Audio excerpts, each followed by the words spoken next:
going to do a presentation called "Does It Make the Boat Go Faster? Developing a Library's Academic Skills Offer in a Time of Financial Uncertainty." So over to you. Thank you, Nicola. So just before I get started properly, just to respond to the previous presentation, colleagues from MMEU, please do say hello to the annoying colleague, but provocative in a good way colleague that he is, Gopal Dutta, who is a former acquaintance of ours, and a lot of what we are going to say was inspired by him, and I know he now works at Manchester Met, so please do say hello to that particular colleague.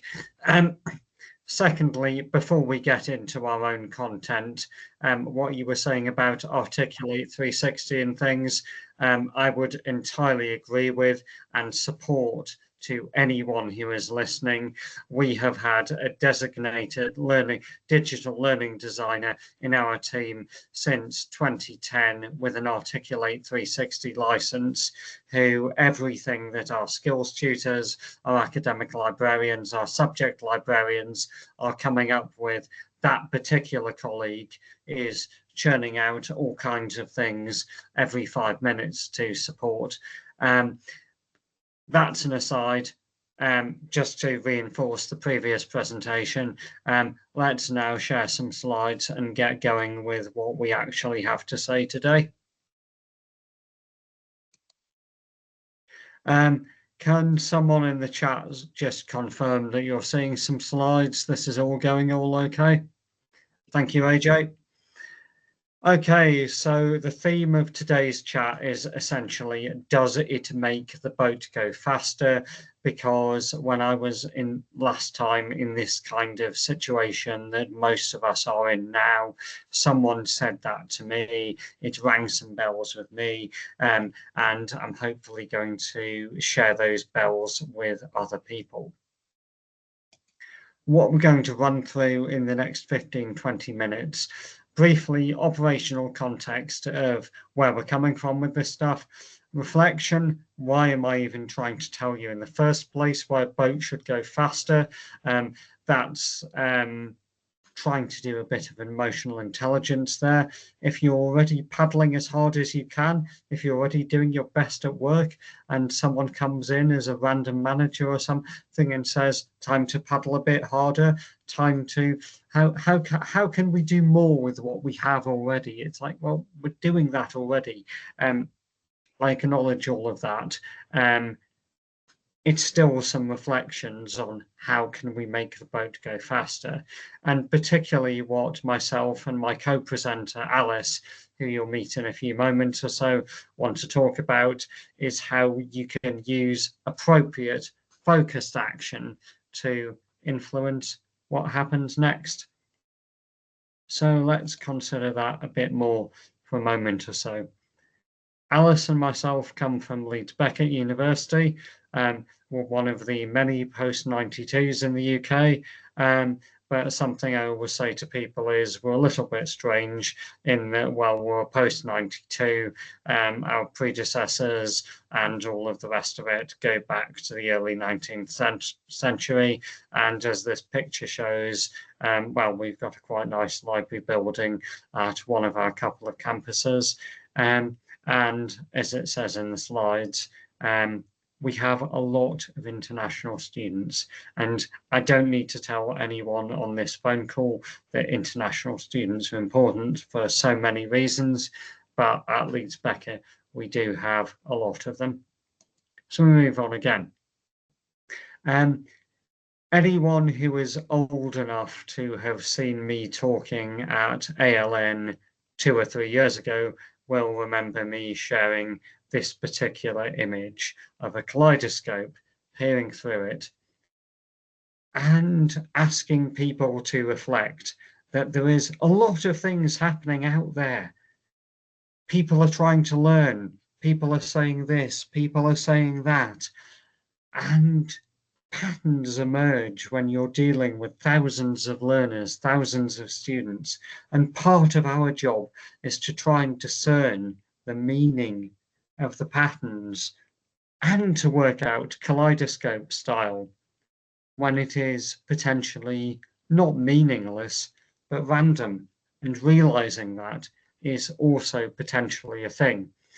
So what we have been trying to do as a team, exactly as the slides say, is to continue providing in curriculum support, tying it to specific assignments, saying to students, this is how you pass next week's assessment, but also this is how you get through the next 20 years of your life. This is how you can apply it. This is how you can lead with it. But also talking to people about that at specific levels and providing a range of ways of people engaging with that kind of support, whether one-to-one tutorials or whether online recordings of workshops. And I say this, and I've already semi-said this, it's of course challenging times for UK higher education. I'm not going to tell you the financial circumstances we're up against at Leeds Beckett, although off the record, I'm told that things are actually quite rosy compared to the wider sector. But as a sector, we have challenges to face. That expansion to 50% of the population going into higher education, ever expanding numbers of international students. How do we accommodate it? How do we support it? Is it viable? All the rest of it. Where we have been approaching the considerations of such questions at an institutional level is through the question of this book that I cite, and I say it's a book, but they've also been doing umpteen talks about it, so look for umpteen other citations of will it make the boat go faster? This, if you haven't encountered it before, it was the British Olympic team that won every medal going in the early 2000s and the early noughties and things. And allegedly their version of events is if anyone said, why don't we do this? Why don't we do that? They said, does it make the boat go faster? It's a meme. It's a silly idea, but it's a point, isn't it? And that's what we've been trying to apply at Leeds Beckett. So just briefly to run you through this slide, we knocked up some online academic skills development modules that might have helped people who couldn't get to a university face-to-face during the pandemic. If you'd asked me 5 years ago during the middle of COVID, I would have said they'd die the moment that the pandemic finished. Turns out I was completely wrong. I was a complete idiot. 6,000 people a year are still engaging with those. And that's not to say that's the only approach. Of course, you have to say, well, what about the people who aren't approaching with those? But actually, there's something there. Based on that, we've transitioned the traditional academic skills, whatever the hell they are, workshops, to a mixed format system where you can either listen to a recording online or turn up to a one-to-one workshop. And what we're trying to do with that is supporting pick and mix learning, and then pivoting to the more important bit of this talk. What we are trying to do at Leeds Beckett is grow a more focused in curriculum offer. As assessments evolve with the deployment of the evil robots and artificial intelligence and things, what do you want us to do? What do you want us to do as a library academic skills team to support you? You obviously don't want us to come in anymore and say how to write the perfect essay. But do you want us to come in and talk about how to construct a good written argument that will still stand up against the robots in 2035 while actually understanding why your human intelligence is more effective than whatever the computer could have done. Second of these final bullets, could we, as the skills team, support academic course teams on how to respond to such challenges? And the final bullet of this point, could we present ourselves as people who, instead of just being those bunch of geeks who knock around the library, could we support you with your Advanced AG fellowship qualifications? Could we coach you through your workplace challenges?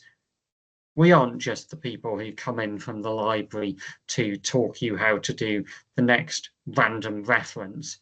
We're the people who help you design your course for the next generation. Brief example of this before I hand you over to my colleague Alice, who will properly talk about how the next generation looks like. So, like many universities, we have a lot of international students. We partnered with several departments around the university and worked with them on their particular academic student needs.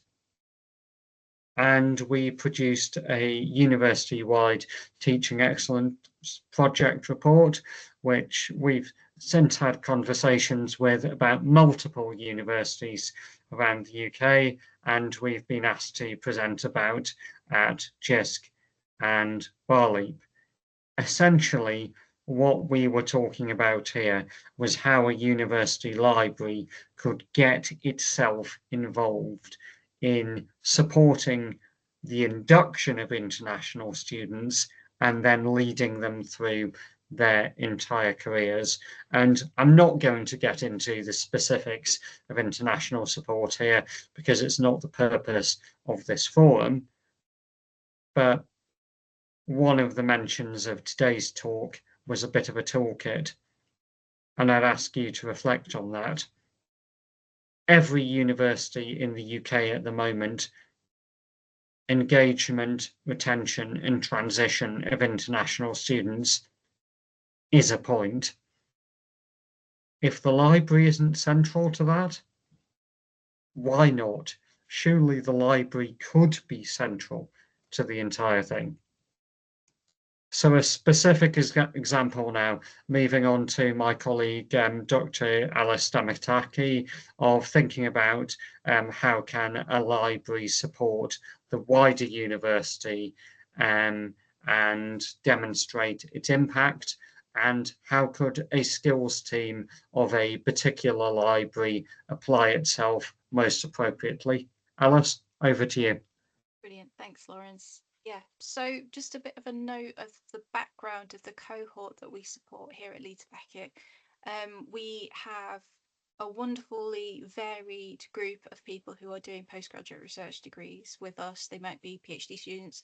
Few might be doing masters by research, but most of them will be PhD students. We do have a few people who've just gone the traditional route all the way through from undergrad through masters straight onto PhD, but we also have a lot of people who have spent decades in industry and really developed their discipline skills to an incredibly high level. Now they're coming back to university to do a PhD themselves and to train the next generation. So many of our PhD students are already employed by the university. They're embedded in schools, their lectures. So they're combining their PhDs with that. And the ones who perhaps aren't yet will then go on to become our colleagues. So we are aware that we are kind of supporting our colleagues with their academic skills.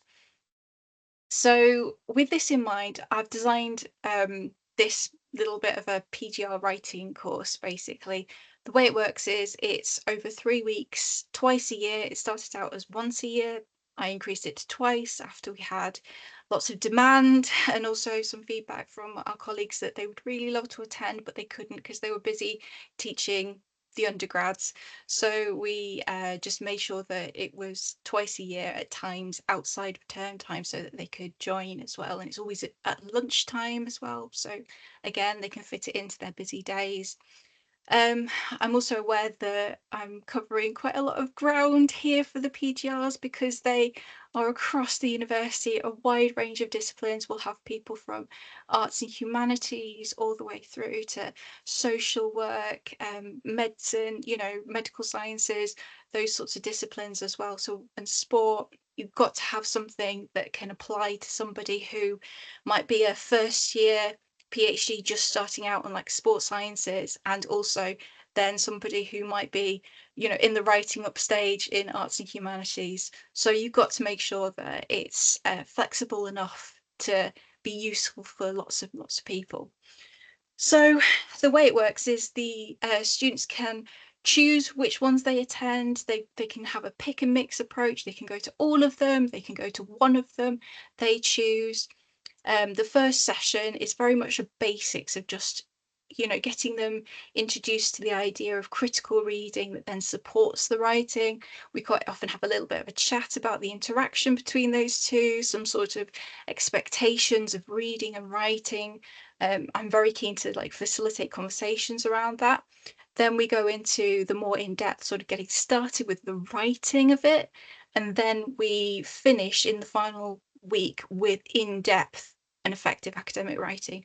And the students are able to, after the second session, to submit a piece of work that I will then have a look at and use to inform my feedback for the third session.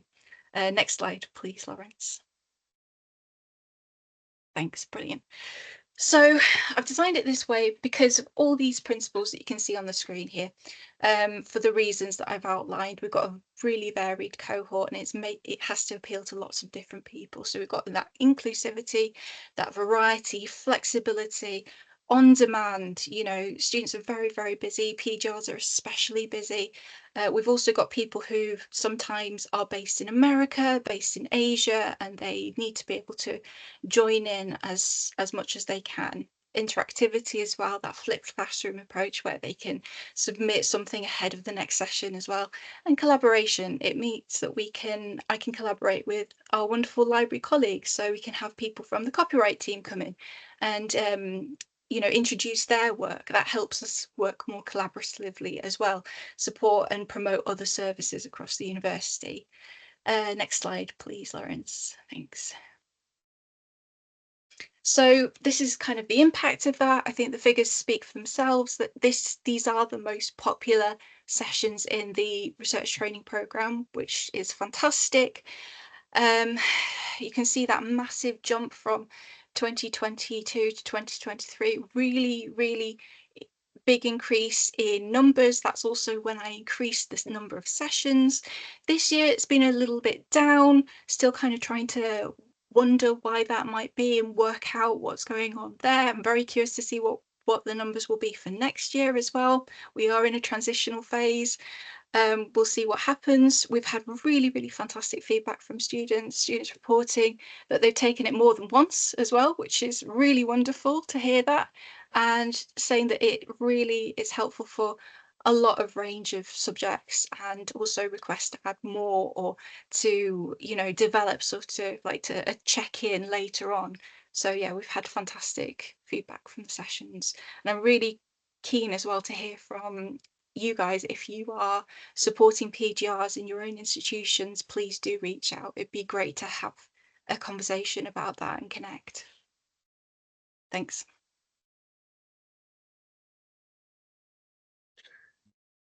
Thank you, Alice. All we're trying to do here is essentially ask colleagues to reflect on the point that, as Alice says more eloquently than me, the world is changing, and in some ways I wish the world wasn't changing, but it is changing around us. So how can, as libraries, we respond to such things? And what we are trying to do is put in here some things that might present you with a bit of a toolkit, as it were, of not just particular things that we've done, but thought prompts things that might go on with you with things. It was interesting. There's going to be some further bullet points pop up in a moment, as you might imagine. But I showed this to a colleague, and my frontline quotation here is, I'm sure you don't need me to tell you, is Ernest Hemingway, "The sun also rises." A few colleagues that I showed this to for polite feedback pointed out to me that that could also be a ship sailing into the sunset. And it's like, well, no, but that's why also we talk about these things. But let's look about what's actually happening at Leeds Beckett. What are we doing in the future? Well, we're working more closely with the business school. I talked about the work that we did with academic international students on their arrival earlier.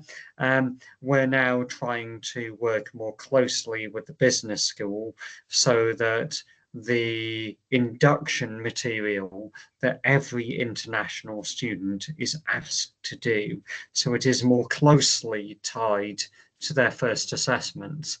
And you might say, well, that's obvious. Why weren't you doing that already? But I'd also give you as a prompt, how do your induction materials map to your department's or your school's or whatever's initial assessments?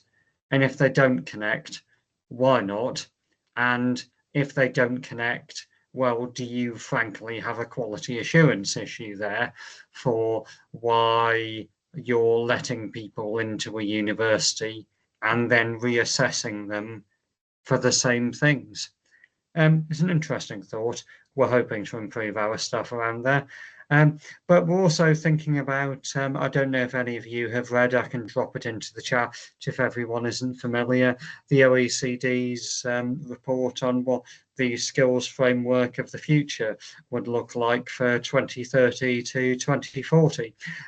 We're thinking about, not just how can we get people through their degrees, but how can we get them to understand their degrees and apply that learning for the next 10, 20, 30 years of their lives.